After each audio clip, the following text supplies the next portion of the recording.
تو وہ رک نہیں سکتا، یہ ہمارے ایمان کا حصہ ہونا چاہیے، جو کہ نہیں ہے۔ تو کسی نے اگر اس کو اس طریقے سے انرجی کو نیگیٹو پرپس کے لیے استعمال کیا، اس کو ہم حرف عام میں جادو کہیں گے، جی جادو ہو گیا ہے۔ اور ہمارے پیارے نبی حضرت محمد صلی اللہ علیہ وآلہ وسلم پر جو جادو کا واقعہ ہے وہ در حقیقت امت کو تعلیم ہے۔ وہ ایسا نہیں ہے کہ کائنات کی سب سے عظیم ہستی پر کوئی سحر کرنے والا سحر کر دے، یہ ہو نہیں سکتا، یہ ممکن نہیں ہے، بلکہ ایسا کر کے دکھانے کا اصل مقصد یہ ہے کہ دیکھو اس چیز کی حقیقت موجود ہے، اور اگر ایسا ہو جاتا ہے تو تم اس کا اس طریقے سے علاج کر سکتے ہو، یہ کوئی ناممکن چیز نہیں ہے۔ اگر آپ کو گمان یہ ہو رہا ہے کہ میرا ایک معاملہ ہے وہ رک گیا ہے، وہ اٹک گیا ہے، اور اس کے اٹکنے کی وجہ جو ہے وہ شاید یہی ہے، اگر آپ کا گمان ایسا کہتا ہے، میں آپ کو کسی عامل کے پاس نہیں بھیج رہا ہوں، میں آپ کو کسی ایسے بندے کے پاس نہیں بھیج رہا ہوں جو آپ کی عزت کو بھی پامال کر دے، آپ کے مال کو بھی برباد کر ڈالے اور آپ کو فائدہ بھی کچھ نہ ہو، بلکہ میں آپ کو وہ طریقہ بتا رہا ہوں کہ آپ خود کیجئے، آپ خود دیکھیے کیا ہے۔ تو تشخیص کس طریقے سے ہوگی؟ تشخیص کا سب سے آسان عمل سورہ ناس ہے۔ آپ کیا کیجئے؟ آپ سورہ ناس پڑھیے کم سے کم 2 تسبیح۔ جب آپ سورہ ناس پڑھیں گے تو آپ کی پوری توجہ جو ہے وہ اس مقصد کی طرف ہونی چاہیے جو آپ کا رک گیا ہے۔ مثال کے طور پر خواتین کا مسئلہ لے لیتا ہوں، کیونکہ وہ زیادہ پریشان رہتی ہیں، اور پھر وہی ایسے لوگوں کے پاس زیادہ جاتی ہیں بنسبت مرد حضرات کے، یہ ایک حقیقت ہے۔ تو کوئی خاتون کا رشتہ نہیں ہو رہا ہے، کنواری ہیں، بہت کوشش کر لی، ٹھیک ہے اللہ تعالیٰ نے اچھا بنایا لیکن رشتہ نہیں ہو رہا۔ آپ ایک کام کیجئے، آپ 2 تسبیح صبح اور 2 تسبیح شام 3 دن، کم سے کم 3 دن سورہ ناس کو پڑھیے، صرف سورہ ناس۔ آپ جب اس کو پڑھیں گے، اگر آپ پہ غنودگی کی کیفیت طاری ہو جاتی ہے، آپ کو جمائیاں آتی ہیں، آپ کو یہ سورت پڑھنا، 2 تسبیح پڑھنا آپ کے لیے ایک پہاڑ بن جاتا ہے، آپ کے لیے مصیبت بن جاتا ہے، آپ کو نیند آنے لگ جاتی ہے۔ یہ جتنی بھی میں کیفیات بتا رہا ہوں، اس کا مقصد ہے آپ پر کوئی اثرات کا معاملہ ہے یا بندش ہے، جادو ہے، وہی نیگیٹو پاور ہے، وہی نیگیٹو انرجی ہے جو آپ کے معاملے کو روک رہی ہے۔ اس کے علاوہ آپ کے ساتھ کچھ نہیں ہوگا۔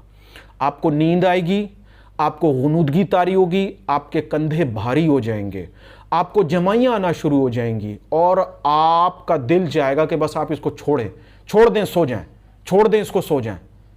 اگر ایسی کیفیت اس تسبیح کے دوران پیدا ہو رہی ہے، اس کا مقصد ہے کہ جو آپ کا گمان ہے وہ درست ہے۔ اور پھر آپ نے اس کا حل کیسے کرنا ہے وہ بھی سن لیجئے۔ یہ جو میں نے بات بتائی یہ صرف تشخیص کے لیے، آپ کو علم ہو جائے گا کہ ہاں آیا میرے ساتھ ایسا مسئلہ ہے۔ اگر بالفرض کوئی چھوٹا بچہ ہے، اس کو نظر لگ جاتی ہے، تو اگر آپ اس کی نیت کر کے، توجہ کر کے اس عمل کو پڑھیں گے تو بھی یہ کیفیات ظاہر ہو جائیں گی۔ اگر اس کے ساتھ کوئی ایسا معاملہ ہوگا تو بالکل ظاہر ہو جائے گا۔ اب آپ کے لیے یہ سہولت ہے، آپ خود بھی کر سکتے ہیں اور کسی کے لیے بھی کر سکتے ہیں، لیکن کوشش یہ کی جائے کہ آپ اپنے گھر والوں، جو آپ کے گھر کے افراد ہیں، ان کے علاوہ آپ کسی کے لیے نہ کریں۔ اس میں بعض اوقات ایسا بھی ہوتا ہے کہ رجت بھی ہو جاتی ہے۔ اگر کسی پہ بہت سخت جادو ہے، بہت سخت قسم کی نیگیٹو انرجی اس کے اوپر اس کو گھیرے ہوئے ہے، اور آپ اس کی تشخیص کے لیے عمل کرتے ہیں، تو آپ بھی متاثر ہو سکتے ہیں۔ اگر آپ اسے کرنا چاہ رہے ہیں تو آپ اسے اپنے گھر والوں کے علاوہ نہ کیجیے، کیونکہ اس میں نقصان کا بھی خطرہ ہے۔ اگر آپ کسی کی تشخیص کے لیے کرتے ہیں، اگر اس کے اوپر کوئی وبال ہوگا تو اس کا اثر آپ پر بھی پڑے گا، یہ میں آپ کو ابھی بتا دوں۔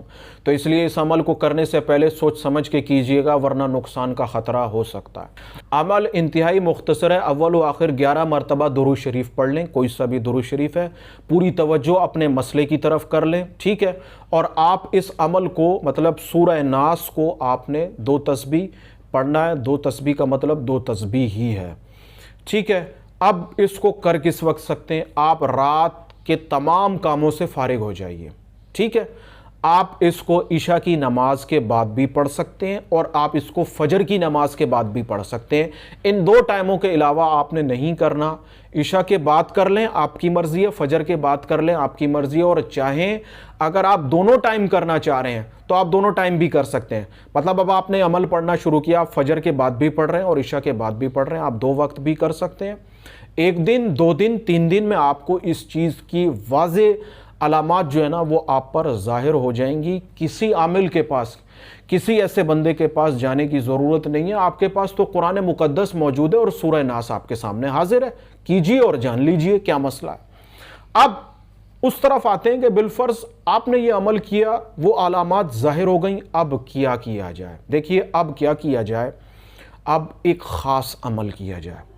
وہ خاص عمل کیا ہے؟ اگر آپ کو پتہ چل جائے جی میرے ساتھ یہ مسئلہ ہے یا کسی کے ساتھ یہ مسئلہ ہے اور وہ گھر کا فرد ہی ہونا چاہیے، اب آپ نے کیا کرنا ہے؟ دیکھیے اب ایک عمل اور کرنا ہے، اور یہ عمل اس نیگیٹو انرجی کو توڑنے کا ہے کہ وہ آپ کے ارد گرد جو پھیلی ہوئی ہے اس کا جو انرجی کا جو حصار آپ کے ارد گرد بن گیا ہے، جس کو آپ توڑ نہیں پا رہے، جس میں سے آپ نکل نہیں پا رہے، آپ کو کوئی مرض لاحق ہو گیا، آپ اس سے صحت نہیں ہو پا رہی، یہ عمل اس حصار کو توڑ دے گا اور آپ کو صحت نصیب ہو جائے گی۔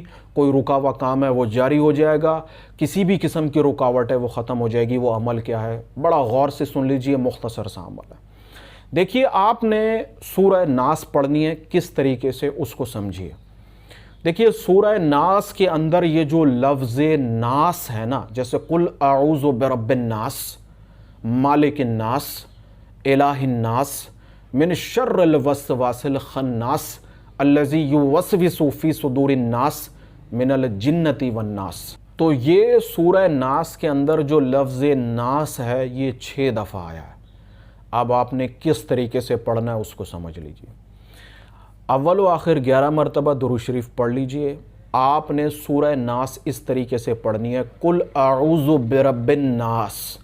اب جب لفظ ناس پر پہنچیں گے تو اس ناس کو 7 دفعہ پڑھنا ہے، اس طریقے سے قل اعوذ برب الناس، ناس ناس ناس ناس ناس ناس، انگلیوں پہ گنتے جائیں۔ 7 دفعہ پڑھ لیا، پھر دوسری آیت پر آ جائیں، مالک الناس، ناس ناس ناس ناس ناس ناس، الہ الناس، ناس ناس ناس ناس ناس ناس۔ اس طریقے سے ہر ناس کو آپ نے 7 دفعہ پڑھنا ہے، ٹھیک ہے؟ اور اس سورت کو جب آپ ہر ناس کو 7 دفعہ پڑھ لیں گے تو یہ سورہ ناس ہوئی 1 دفعہ۔ اس طریقے سے آپ نے اس کو 21 دفعہ پڑھنا ہے۔ یہ ایک مشقت ضرور ہے، لیکن یہ اس قدر زبردست عمل ہے کہ جب آپ اس کو کرنا شروع ہوں گے بہتری کے آثار آپ پر واضح ہونا شروع ہو جائیں گے۔ کم سے کم 7 دن، زیادہ سے زیادہ 11 دن، یہ اس سے زیادہ آپ کو مہلت نہیں دے گا کرنے کی۔ اگر پہلے دن ہی آپ کو بہتری کے آثار موجود ہو جاتے ہیں تو کم سے کم 7 دن مکمل کیجئے گا، اور 11 دن تک آپ نے اس کو کرنا ہے۔ مطلب میں نے شروع کیا، 3 دن کیا، میرا مسئلہ حل ہو گیا، 7 دن مکمل کر لے، تاکہ حصار کے جتنے بھی اثرات آپ کے ارد گرد موجود ہوں گے وہ بالکل ختم ہو جائیں گے، آپ اس نیگیٹو انرجی سے بالکل پاک و صاف ہو جائیں گے۔ تو جب آپ شروع کریں 7 دن آپ کو مکمل کرنا ہے، 7 دن میں کام نہ بنے تو 11 دن تک آپ نے اس کو لے کے جانا ہے، انشاءاللہ تعالی 11 دن تک جانے کی نوبت نہیں آئے گی۔ عمل کی وضاحت کو ایک دفعہ پھر سن لیجئے۔ اول و آخر درود شریف پڑھنا ہے، اور آپ نے 21 دفعہ سورہ ناس اس طریقے سے پڑھنی ہے کہ جب آپ لفظ ناس پر پہنچیں گے تو اس سے 7 دفعہ پڑھنا ہے، ٹھیک ہے؟ اس کے پڑھ لینے کے بعد آپ نے پانی پر لازمی دم کرنا ہے۔ وہ پانی آپ خود بھی پئیں اور اپنے گھر کے چاروں کونوں میں بھی چھڑک سکتے ہیں۔ اگر یہ عمل آپ کسی اور کے لیے کر رہے ہیں تو جب آپ اس عمل کو پڑھیں گے اس کا تصور دھیان ہونا بہت ضروری ہے کہ آپ کس کے لیے پڑھ رہے ہیں۔ پانی پر آپ دم کریں گے، وہ پانی آپ خود بھی پی سکتے ہیں، اس کو بھی پلا سکتے ہیں، اپنے گھر میں بھی ڈال سکتے ہیں، اس کے گھر میں بھی ڈال سکتے ہیں، اور اس پانی کو آپ خود بھی پی سکتے ہیں، آپ کے علاوہ باقی افراد بھی پی سکتے ہیں، تاکہ کسی پہ کوئی نظر بد ہو، اثرات ہوں، کوئی معاملہ ہو تو وہ جو بھی معاملہ ہے وہ حل ہو سکے، یہ انتہائی زبردست عمل ہے اور آپ کے لیے خاص طور پر میں لے کے آیا ہوں ایسے افراد جو اس معاملے میں ذلیل و رسوا ہو رہے ہیں، پریشان ہو رہے ہیں، ان کے پاس کوئی حل نہیں ہے۔ اس کو ایک دفعہ کر کے دیکھیے اور پھر میں منتظر رہوں گا آپ کی رائے کا کہ اگر آپ نے اس کو کیا تو آپ نے کیا پایا، کیا کھویا، کیا آپ کو حاصل ہوا۔